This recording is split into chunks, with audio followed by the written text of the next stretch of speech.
Hey, it's Kurtimus, playing Enter the Gungeon, one of my favorite games. I'm attempting to do what I consider to be a full and complete run of the game, which is completing not only the 5 normal base floors of the game, but the 5 secret floors as well. There's a corresponding secret floor for each base floor, so in this first video I'm going to show how you clear the first floor as well as how you access and clear the first secret floor. The character I'm using for the run is called the Bullet. He's a secret character that you have to unlock. I think you need to beat the game at least once to unlock him, and then after that, what you need to do is wait for him to spawn in enemy rooms like the one we're in. And instead of seeing seeing just these normal bullets that are in front of us, you'll see a bulletkin with a cape, just like how I look like. You need to spare his life if possible, and when the room is cleared, he'll dance around a bit and disappear, and you'll need to do that 5 times. So to access the first secret floor, you need to locate this room, the one with the fireplace. In the room, there will be a water barrel, just one. If there are enemies in the room, just like there were, you need to draw the fight away from the water barrel because any bullets will cause it to burst. You then push the water barrel into the fireplace, press the action button inside, it flips a switch, unlocking a secret room. Inside that room, there will be a trapdoor with 2 keys, or 2 locks. So we'll need 2 keys to access the first secret area. If you're not lucky enough to get a key drop, which doesn't happen all that often, you'll need to purchase a key from the merchant. He always has at least one, and it sells for 25 shells.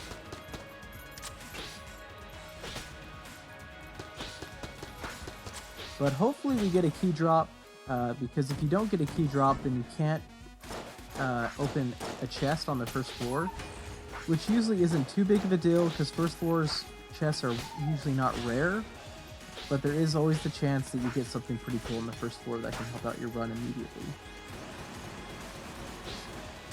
So the reason I'm using the Bulletkin is because of his passive ability, which is he does not take any contact damage, which will be very helpful for a boss and level later on in the run.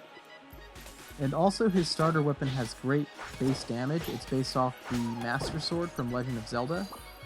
And when I'm at full health, the sword shoots blade beams, which is pretty cool. But there's 2 hitboxes to the sword, so the swipe has a hitbox and the blade has the beam has a hitbox. So if you hit someone with the beam at point blank range, you actually do a little bit more than double the damage. Unfortunately, like Legend of Zelda, if I get hit once, then I lose the blade beam ability. And this will show you I don't take contact damage, I can actually hurt these guys by rolling into them. Okay, blue chest, not great. If I find the boss room, I'll just go ahead and fight him immediately. So even though you don't have... The boss is technically optional after you found the secret room, it's always smart to fight the boss and try to get a master round, which is when you beat him without taking a hit. Because if you do that, you get a master round, which increases your health by 1 for the rest of the run. And this is extremely helpful because a lot of the bosses are pretty tough here on out, and you need to have as many resources as possible, as much health as possible.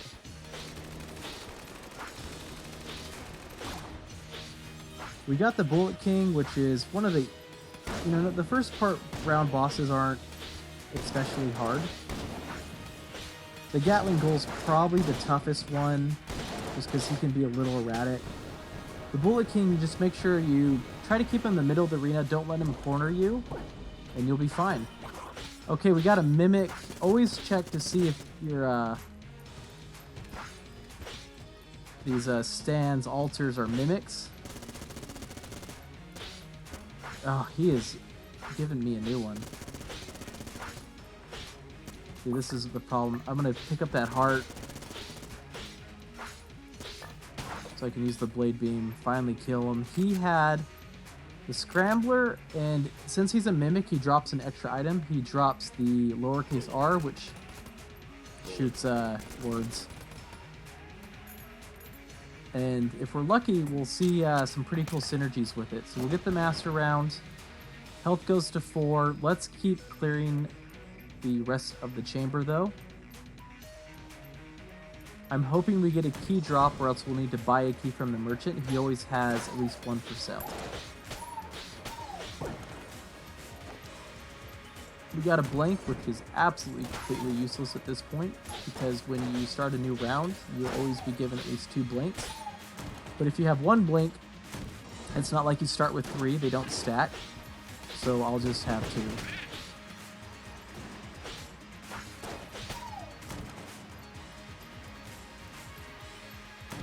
Here's the shopkeep. Let's see if he has anything interesting. Bionic leg makes you move faster. Holy Grail's really good. And so is Table Take Blanks. I'll actually buy the Holy Grail, which, if you take damage, it refills all your ammo. So there's certain guns, some of the high tier guns do a lot of damage, but their ammo capacity is really low. And so if you're in a tough boss fight and you can kind of empty your clip into the boss, take a hit, and then have a whole another go at him with these, your powerful weapon.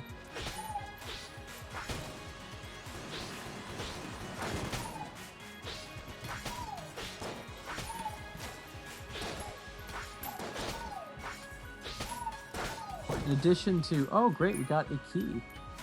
That will, I think, ensure that we'll be able to buy the Holy Grail. We are going to need to spend a lot of money pretty early on in the run, which means we just can't buy anything we want. I'm not going to buy an extra key though, especially because it's a brown and blue chest. They're not great. We're just going to break them and hope they drop something neat, which they have not. So I'm going to break the blue chest. Hope it's Sir Junkin. It is not Sir Junkin. Okay, let's go ahead and buy the Holy Grail. It's going to give us some curse, that little purple skull.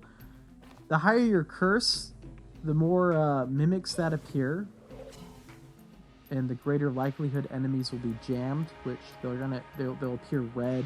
They'll do extra damage. They have extra health. The bullets move faster. They're not too bad unless they come in big numbers. But just one at a time, it's an annoyance. But just that. Okay, so here is the first secret area. I encourage everybody to go here on every run. It's really not that difficult. It's harder than Area 2. It's probably on par with Area 3. But going here gives you a whole extra floor to earn money, get items, get all sorts of stuff before ultimately having to complete the run. In addition, the other reason why you'd go here is the key to the next secret area is actually located here. We're going to look for a room that has the old crest, which is an armor crest. And we'll need to transport that crest to the 3rd floor, or the 2nd floor, and place it on an altar. Once we find it though, we're not going to pick it up until we're done with the floor, because it acts like an armor crest, meaning if I take a hit, it is destroyed. And so we don't want to risk it while we're fighting enemies here. And we're going to have to be very careful and hope that we get lucky going into the next area, and hope that we can find the altar to place the crest on quickly.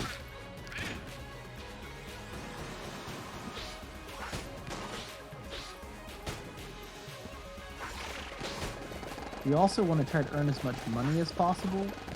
I normally don't buy items this early in the run, but the Holy Grail is kind of too good to pass up. We need to have 115 shells by the end of the run. So I'm hoping the crest isn't behind a locked door. Sometimes it is. because I don't want to have to spend money on a key, because I worry we're not going to have enough.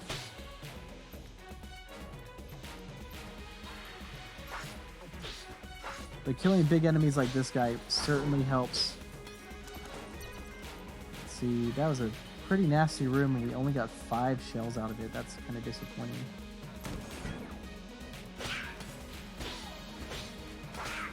Typically, the bigger, stronger the enemy, the more money they drop. So in this case, I want to see tougher enemies just because I really need that money.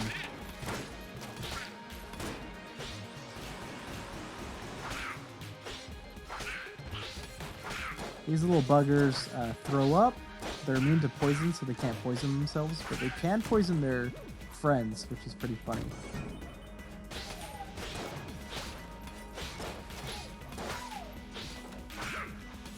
Poison damage, just make sure you don't stand in the poison too long. See, that guy got poisoned up there. Okay, we got a half heart in case we get hit. Take out the brown slimes quickly, their attacks are pretty nasty. They shoot a bunch of projectiles out in kind of a tornado pattern.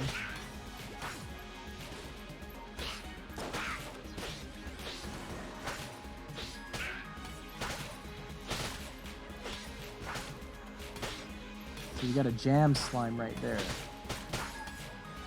Didn't really do. Oh, he dropped a whole 5-piece for us. That's nice.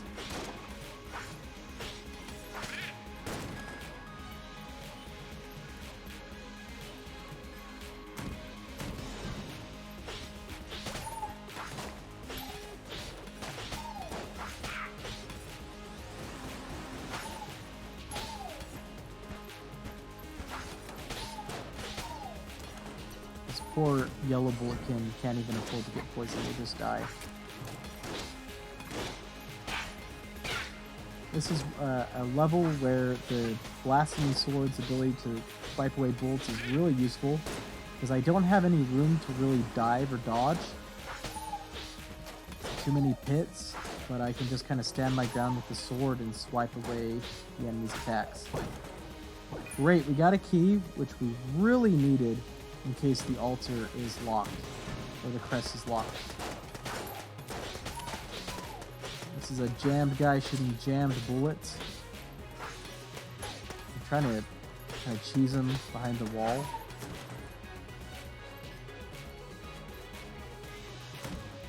Okay, first chest, not a mimic, it's blue. I really don't bother dealing with blue because the weapons aren't very good. The blasphemy is better. If this was a weapon you pick up, it'd be a green weapon. It has unlimited ammo, so why would I use something worse than this weapon?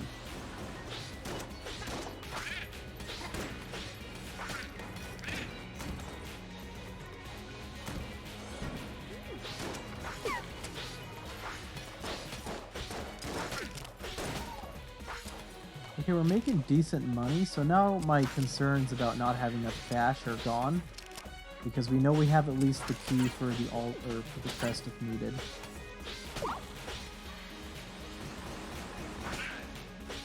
One thing I like to do is when I see an enemy spawning, you just run up to them,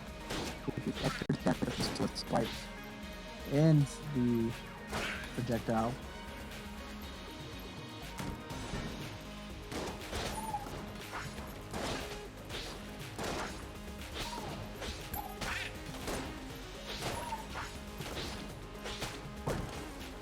Oh cool, got some armor, so that ensures even if we take a hit, we can still use blasphemy. There's the boss. So secret bosses are always the same. I'm gonna go back to the hub.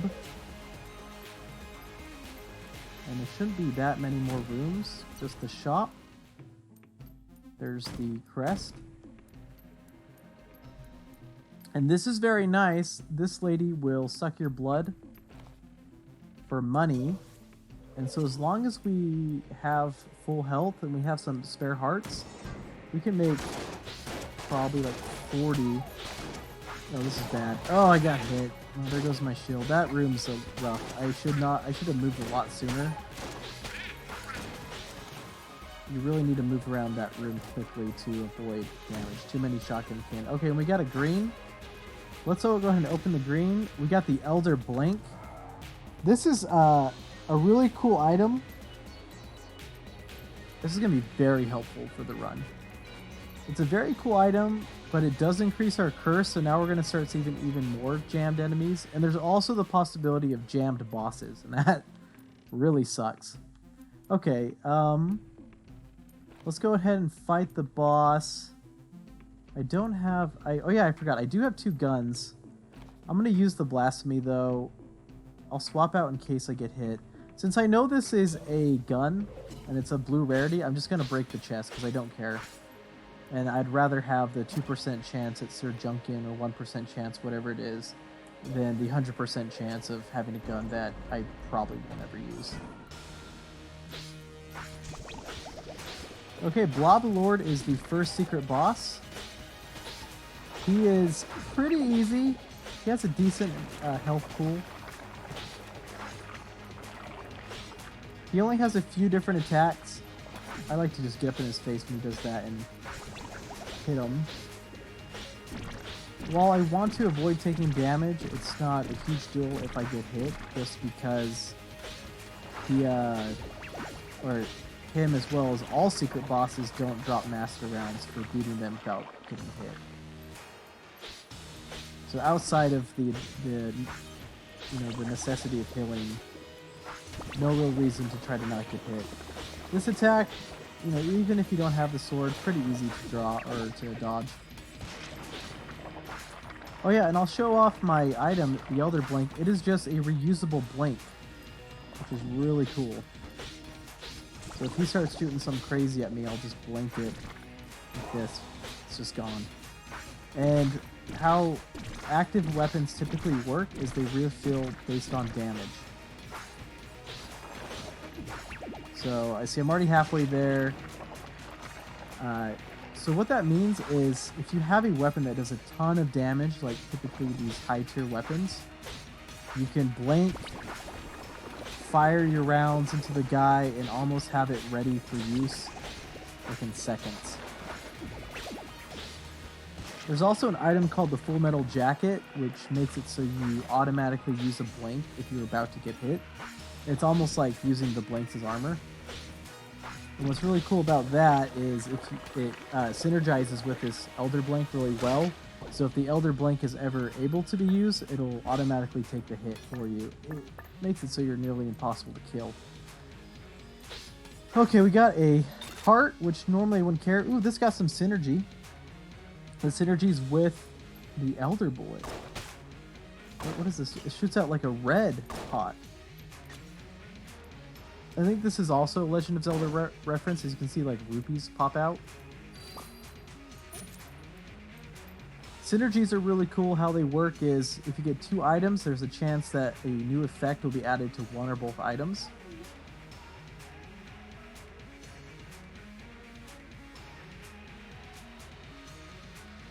And there are hundreds of synergies in the game. I'm looking for the shop. I think I just passed it, or it's way over here.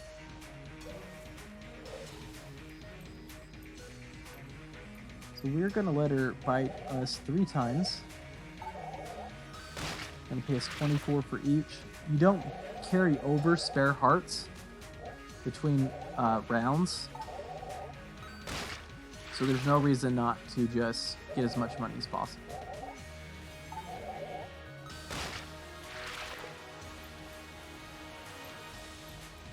And sometimes he sells a half heart for 24, so I wouldn't make any money. We'll just get all of the hearts from him. We'll buy a key, so we'll have a key. And let's get our Blasphemy Sword ready. Pick up the Old Crest. And we're done with the secret floor. We are pretty fortunate. There's some tricky trap rooms that you can get. But nope, this is all there was to it. Okay, well, next time we're going to tackle the second floor and its accompanying secret room. So stay tuned.